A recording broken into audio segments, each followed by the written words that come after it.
শিক্ষার্থী বন্ধুরা, এখন আমরা আলোচনা করব ইলম সম্পর্কে। ইলম আরবি শব্দ, এর অর্থ হল জ্ঞান, জানা, অবগত হওয়া, বিদ্যা ইত্যাদি। ইসলামী পরিভাষায় ইলম হল কোনো বস্তুর প্রকৃত অবস্থা উপলব্ধি করা। অপরদিকে ইসলাম অর্থ আনুগত্য করা ও আত্মসমর্পণ করা। তাই প্রতিটি মুসলিম কার আনুগত্য করবে এবং কিভাবে আনুগত্য করবে, কার নিকট আত্মসমর্পণ করবে এবং কিভাবে আত্মসমর্পণ করবে তা অবশ্যই জানতে হবে। ইলম ব্যতীত তা জানা যাবে না। তাই ইসলামে ইলমের গুরুত্ব অপরিসীম। ইসলামে ইলমের গুরুত্ব এত বেশি যে মহান আল্লাহ তাআলা পবিত্র কোরআন মাজিদে বলেন, ইকরা বিস্মি রব্বিকাল্লাযী খলাক, অর্থাৎ পড়ুন আপনার প্রভুর নামে যিনি সৃষ্টি করেছেন। সূরা আলাক আয়াত 1। আমরা দেখতে পেলাম যে এই উপরোক্ত আয়াতটি পবিত্র কোরআনের প্রথম আয়াত, আর এই প্রথম আয়াতের সূচনা হয়েছে এই পড়ুন তথা ইকরা শব্দের মাধ্যমে। সুতরাং পড়ার মাধ্যমে জ্ঞান অর্জন হয়, বিধায় মনুষ্যত্বের বিকাশ ঘটাতে এবং পরিপূর্ণ মানুষরূপে গড়ে উঠতে জ্ঞান চর্চা অপরিহার্য।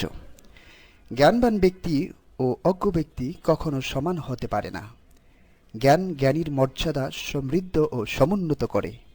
যেমন মহান আল্লাহ সুবহানাহু ওয়া তাআলা বলেন, ইয়ারফাইল্লাহুল্লাযীনা আমানু মিনকুম ওয়াল্লাযীনা উতুল ইলমা দারাজাত, অর্থ তোমাদের মধ্যে যারা ঈমান এনেছে এবং যাদের জ্ঞান দান করা হয়েছে, আল্লাহ তাদের মর্যাদায় সমুন্নীত করবেন। সূরা আল মুজাদালা আয়াত 11। ইসলাম জ্ঞানার্জনকে সকল মুসলিমের উপর ফরজ তথা আবশ্যক করে দিয়েছেন।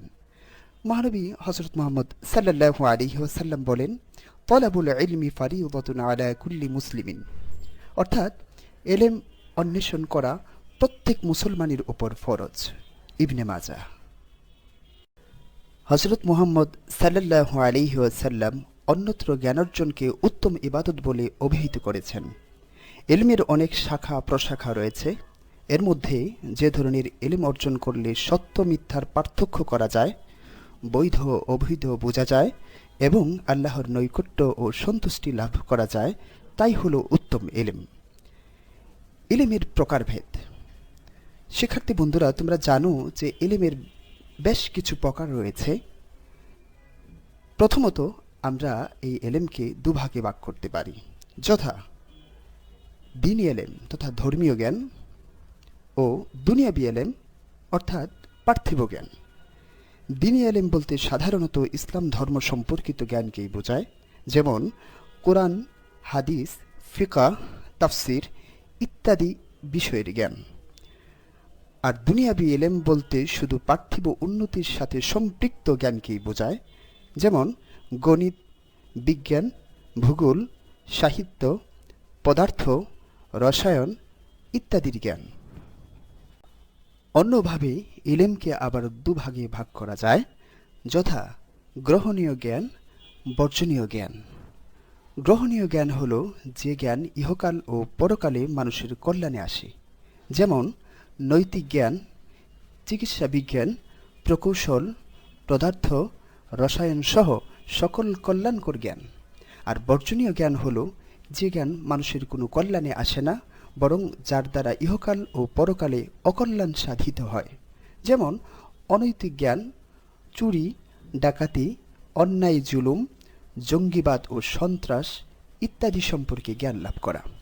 ইসলামের দৃষ্টিতে প্রত্যেক মুসলমানের জন্য ইসলামে প্রাথমিক জ্ঞান থাকা আবশ্যক। তবে প্রত্যেক সম্প্রদায় বা দেশ থেকে একদলকে অবশ্যই ইসলাম ধর্মের জ্ঞানে পণ্ডিত হতে হবে, অন্যথায় সকলকেই আল্লাহর নিকট পরকালে কৈফিয়ত দিতে হবে। এ ব্যাপারে মহান রব্বুল আলামিন বলেন, ফালাউলা নাফারা মিন কুল্লি ফিরকাতিন মিনহুম তাইফাতুন লিয়াতাফাক্কাহু ফিদ-দীন ওয়ালিয়ুনযিরু কওমাহুম ইযা রাজাউ ইলাইহিম, অর্থাৎ তাদের প্রত্যেক দলের একটি অংশ বের হয় না কেন, যাতে তারা দ্বীন সম্বন্ধে জ্ঞান লাভ করতে পারে এবং তাদের সম্প্রদায়কে সতর্ক করতে পারে যখন তারা তাদের নিকট ফিরে আসবে। সূরা আত-তাওবা আয়াত 122। সুতরাং আমরা বলতে পারি আমাদের মধ্যে একদল লোককে অবশ্যই দ্বীনের গভীর জ্ঞান অর্জন করতে হবে। মূলত ইসলামের উদ্দেশ্য হল মানুষের কল্যাণ করা। তাই যেসব এলেম মানব জীবনে কল্যাণ সাধন করে তা অর্জন করা অবশ্যই কর্তব্য। সুতরাং যে এলেম মানুষের ইহকালীন ও পরকালীন কল্যাণ সাধন করবে তা আমরা শিখব এবং অন্যদেরকে শিখাবো ইনশাআল্লাহ।